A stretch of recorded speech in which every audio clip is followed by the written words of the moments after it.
بسم اللہ الرحمن الرحیم افرأیت من اتخذ الہہ ہواہ، کیا آپ نے اس انسان کو دیکھا کہ جس نے اپنی نفسانی خواہش کو معبود بنا لیا۔ افرأیت کی تفسیر مفسر علام نے اخبرنی کے ذریعے کی ہے، تو اس میں اس بات کی جانب اشارہ ہے کہ یہاں پر آیت کریمہ میں رویت کا اطلاق ہے، رویت کا اطلاق، لیکن اس رویت سے خبر دینا مراد ہے، رویت سے مراد خبر دینا ہے، اور یہ سبب بول کر مسبب مراد لینا ہے، اس لیے کہ دیکھنا رویت یہ خبر دینے کا سبب ہے۔ دیکھنا جو ہے رویت کسی بھی چیز کا دیکھنا یہ اس کے خبر دینے کا سبب ہے، تو سبب بول کر مسبب مراد لیا ہے۔ رویت کا اگرچہ ذکر ہے لیکن اس سے مراد خبر دینا ہے، اس لیے مصنف نے اس کی تفسیر اخبرنی کے ذریعے کی۔ اور جو افرأیت میں استفہام ہے یہ امر کے معنی میں ہے، امر کے معنی میں ہے کہ تم ہمیں خبر دو کہ ایسا ہے کہ جس نے اپنی خواہش کو معبود بنا لیا ہے۔ اور من اتخذ جو ہے، من اتخذ یہ رأیت کا مفعول اول ہے، من اتخذ الہہ ہواہ یہ مفعول اول ہے، یعنی وہ انسان کہ جس نے اپنی خواہش کو اپنا معبود بنا لیا ہے۔ اب یہ بات تو بالکل ظاہر ہے کہ کسی بھی انسان نے اپنی خواہش کو اپنا معبود یا خدا نہیں سمجھا، لیکن قرآن مقدس کی اس آیت مبارکہ میں یہ بتایا ہے کہ یہ انسان اپنی معبود سمجھتا ہے اپنی خواہش کو، تو اس کا مطلب یہ ہے کہ عبادت در حقیقت اطاعت کا نام ہے، عبادت حقیقت میں اطاعت کا نام ہے۔ تو جو انسان اللہ تعالیٰ کی اطاعت نہ کر کے اپنی خواہش کی پیروی کرتا ہے اور ان افعال کو انجام دیتا ہے جو اس کی خواہش اور تمنا ہوتی ہے، یا دوسرے کے بتائے ہوئے راستے سے عمل کرتا ہے اور وہ اس کے بتائے پر عمل کرتا ہے، اللہ کے احکام کو نہیں مانتا، تو جس انسان نے حلال و حرام اور ناجائز و جائز کی پرواہ نہیں کی، خدائے تعالیٰ کے اوامر کو اوامر نہ جانا، اس کے نواہی پر ان کے مقتضا کے مطابق عمل نہ کیا، اور اس کے برخلاف اپنے نفس کی پیروی کرتا ہے یا اپنے کسی بڑے کے بتائے پر عمل کرتا ہے، تو اس انسان نے اگرچہ زبان سے اپنا معبود ان کو نہ کہا، لیکن حقیقتاً وہی اس کا معبود ہے، چونکہ یہ انہی کی اتباع کرتا ہے، کہ عبادت حقیقت میں اطاعت ہی کا نام ہے۔ حضرت ابو امامہ رضی اللہ تعالی عنہ نے فرمایا کہ میں نے رسول اللہ صلی اللہ علیہ وسلم سے سنا کہ آسمان زیر آسمان دنیا میں جتنے معبود کی عبادت کی گئی ہے ان سب سے زیادہ ناپسندیدہ اللہ تعالیٰ کے نزدیک نفس کی خواہشات ہے، نفس کی خواہشات۔ تو اس حدیث سے بھی معلوم ہوتا ہے کہ انسان نفس کی خواہش کی عبادت کرتا ہے، مراد اس کی اطاعت کرتا ہے۔ اور شداد ابن اوس سے ایک روایت ہے کہ رسول اللہ صلی اللہ علیہ وسلم نے فرمایا کہ عقل مند وہ انسان ہے جو اپنے نفس کو قابو میں رکھے اور ما بعد الموت کے لیے عمل کرے، اور فاسق و فاجر وہ انسان ہے جو اپنے نفس کی خواہش کے پیچھے دوڑے اور اس کے باوجود اللہ تعالیٰ سے آخرت میں بھلائی کی تمنا کرے۔ اسی کو اللہ تعالیٰ نے اس میں ذکر فرمایا ہے اور ان کے دلوں پر مہر لگانے اور آنکھوں پر پردہ ڈالنے کو ذکر فرمایا ہے۔ فرماتا اللہ تعالیٰ افرأیت کہ آپ نے دیکھا، اخبرنی آپ ہمیں خبر دیجئے، من اتخذ الہہ ہواہ کہ جس نے اپنی خواہش کو اپنا معبود بنا لیا،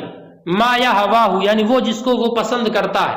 من حجر بعد حجر پتھر ایک کے بعد دوسرا، ایک کے بعد دوسرا پتھر مراد کہ کبھی یہ ایک پتھر کو اپنا معبود بناتا ہے، پھر دوسرا پتھر اس کو اچھا لگتا ہے تو اس کو اپنا معبود بنا لیتا ہے، یراہ احسن، جس کو اچھا سمجھتا ہے۔ وَأَضَلَّهُ اللَّهُ، اور اللہ نے اسے گمراہ کر دیا علم کے باوجود، وَأَضَلَّهُ اللَّهُ وَلَا عِلْمِ مِنْهُ تَعَالَى، اور اللہ تعالیٰ نے اس کو علم کے باوجود گمراہ کر دیا۔ اے عالماً بِأَنَّهُ، یعنی اس کا مطلب یہ ہے کہ اللہ تعالیٰ اس کو جاننے والا ہے کہ یہ اہل ضلالت سے ہے قبل خلقی، اس کی پیدائش سے پہلے ہی اللہ تعالیٰ یہ جاننے والا ہے کہ یہ گمراہ ہوگا۔ وَخَتَمَ عَلَى قَلْبِهِ وَخَتَمَ عَلَى سَمْعِهِ وَقَلْبِهِ، اور اس کے کان اور اس کے دل پر مہر لگا دی، اللہ نے اس کے کانوں پر اور اس کے دل پر مہر لگا دی۔ فَلَمْ يَسْمَعْ الْهُدَى، تو ہدایت کو نہیں سنتا، وَلَمْ يَعْقِلْهُ، اور دل پر بھی چونکہ مہر ہے اس لیے اس کو سمجھتا بھی نہیں ہے۔ وَجَعَلَ عَلَى بَصَرِهِ غِشَاوَةً، اور اس کے آنکھوں پر پردہ کر دیا ہے، غشاوہ ظلمت تاریکی ہے۔ فَلَمْ يُبْصِرْ الْهُدَى، تو وہ ہدایت کو نہیں دیکھتا، فَلَمْ يَبْصِرْ الْهُدَى، تو وہ ہدایت کو نہیں دیکھتا ہے۔ وَيُقَدَّرُ هُنَا الْمَفْعُولُ الثَّانِي لَا رَأَيْتَ، اور یہاں پر مقدر مانا جائے گا لا رأیتا کا مفعول ثانی، افرأیتا کا مفعول اول من اتخذا ہے، اور اس کا مفعول ثانی مقدر ہے۔ ہمارا آیا ہتدی، تو آیا ہتدی یہ مفعول ثانی مقدر ہے، کیا آپ ہدایت دو گے؟ فمن یہدیہ، تو کون اس کی ہدایت کرے گا؟ من بعد اللہ، اللہ کے بعد، اے بعد اضلالی ایہ، یعنی اس کو گمراہ کرنے کے بعد، اے لا یہتدی، یعنی کوئی اس کی ہدایت نہیں کر سکتا۔ افلا تذکرون، بس کیا تم نصیحت کو قبول نہیں کرتے؟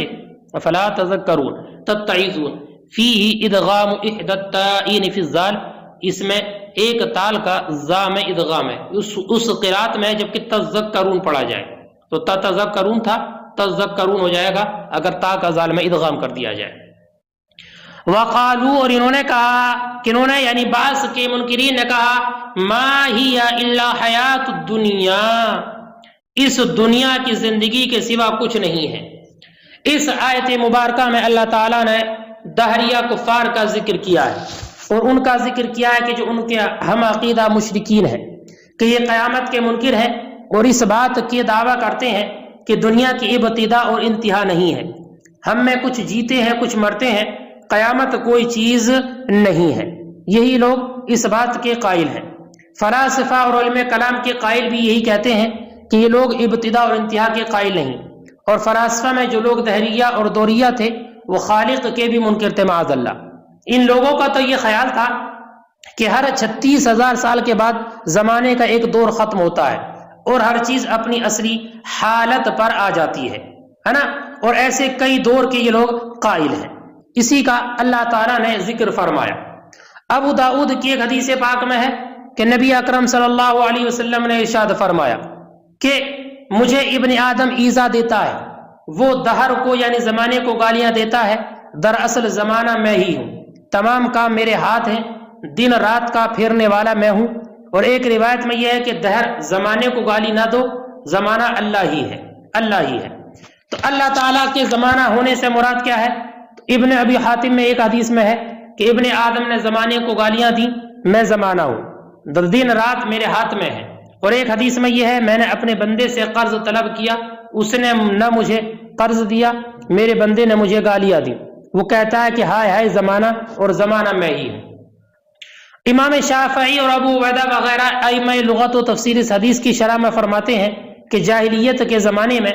عربوں کو جب کوئی مصیبت اور بلا پہنچتی تھی تو اسے زمانے کی طرح منسوب کرتے تھے اور زمانے کو برا کہتے تھے۔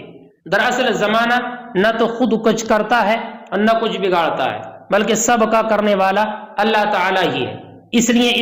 اس کا زمانے کا گالی دینا فی الواقع اسے برا کہنا ہے جس کے ہاتھ میں یہ زمانہ ہے اور جو ان کو چلانے والا ہے، جو راحت اور رنج کا مالک ہے، اور وہ ذات باری اللہ تعالیٰ کی ذات ہے۔ تو وہ گالی حقیقتاً اس زمانے کو نہیں بلکہ اس کے فاعل کو دینا ہے۔ اللہ فرماتا وقالو، اور گنوں نے کہا، اے منکر البعث، یعنی بعث کے منکرین نے کہا، ما ہی الحیات الدنیا، اے حیات، یہ نہیں ہے زندگی مگر دنیاوی زندگی، نموتو ہم جیتے ہیں، ونحیا اور مرتے ہیں، اے یموت بعض ویحیا بعض، یعنی ہم میں بعض مرتے ہیں اور بعض زندہ ہوتے ہیں، بئن یولد، بئی طور کے وہ پیدا ہوتے ہیں۔ وما یہلکنا الا الدہر، اور ہمیں ہلاک نہیں کرتا مگر زمانہ، اے مرور الزمان یعنی زمانے کا گزرنا۔ قال تعالی، اللہ تعالیٰ نے فرمایا وما لهم بذلک المقول من علم، اور انہیں اس بات کا علم نہیں، انہم الا یخرصون، وہ بات نہیں کر رہے ہیں مگر اٹکل سے۔ وَإِذَا تُتْلَى عَلَيْهِمْ آيَاتُنَا، اور جب ان پر ہماری آیات تلاوت کی جاتی ہیں، یعنی جب قرآن کے آیات ان کے پاس بیان کی جاتی ہیں اور انہیں دلائل وغیرہ کے بارے میں بتایا جاتا ہے، تو صرف یہی کہتے ہیں کہ اگر تم سچے ہو تو ہمارے آباء و اجداد کو زندہ کر کے لے آؤ، کہ اگر تم یہ کہتے ہو نا ہم زندہ کیے جائیں گے تو ہمارے آباء و اجداد جو مر چکے ہیں ان کو زندہ کر کے لے آؤ، یہ پیچھے بھی گزر چکا ہے۔ وَإِذَا تُتْلَى عَلَيْهِمْ آيَاتُنَا، اور جب ان پر ہماری آیات تلاوت کی جاتی ہیں، من القرآن، قرآن سے، الدالۃ علی قدرتنا علی البعث، جو بعث پر ہماری قدرت پر دلالت کرتی ہیں، بینات واضحات، روشن دلیل ہے، یہ حال ہے، ما کان حجتہم، تو ان کی دلیل نہیں ہوتی، الا ان قالوا، مگر وہ یہ کہتے ہیں اوتوا بآبائنا، ہمارے آباء و اجداد کو لے آؤ زندہ کر کے، ان کنتم صادقین، اگر تم سچے ہو اس بارے میں، انا نبعث، کہ ہم اٹھائے جائیں گے، اگر تم اس بارے میں سچے ہو تو تم لے آؤ۔ قل آپ فرما دیجیے اللہ یحییکم، تم کہتے ہو کہ زندہ نہیں ہو سکتے، تو اللہ ہی نے تو تمہیں زندہ کیا،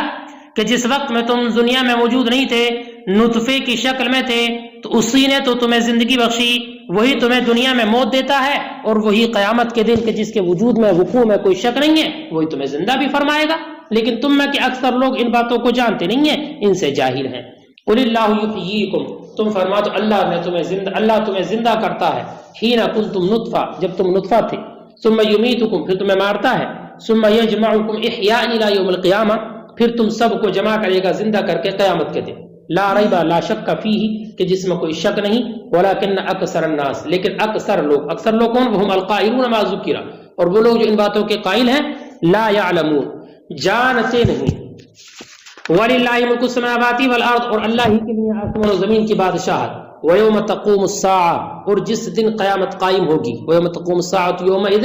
يَخْسَرُ الْمُبْطِلُونَ، اس دن باطل والے لوگ گھاٹا پائیں گے، باطل والے لوگ گھاٹا پائیں گے، کافر لوگ گھاٹے میں ہوں گے، اے یظہر خسرانہم، اور ان کا گھاٹا ظاہر ہوگا، بِأَن يَصِيرُوا إِلَى النَّارِ، کہ وہ جہنم کی طرف جائیں گے۔ حضرت عبداللہ ابن مسعود رضی اللہ تعالیٰ عنہ ایک حدیث بیان کرتے ہیں کہ ایک دن نبی کریم صلی اللہ علیہ وسلم کی خدمت میں یہود کا ایک عالم حاضر ہوا اور کہنے لگا کہ محمد صلی اللہ علیہ وسلم، قیامت کے دن اللہ تعالیٰ آسمانوں کو ایک انگلی پر، اور زمینوں کو ایک انگلی پر،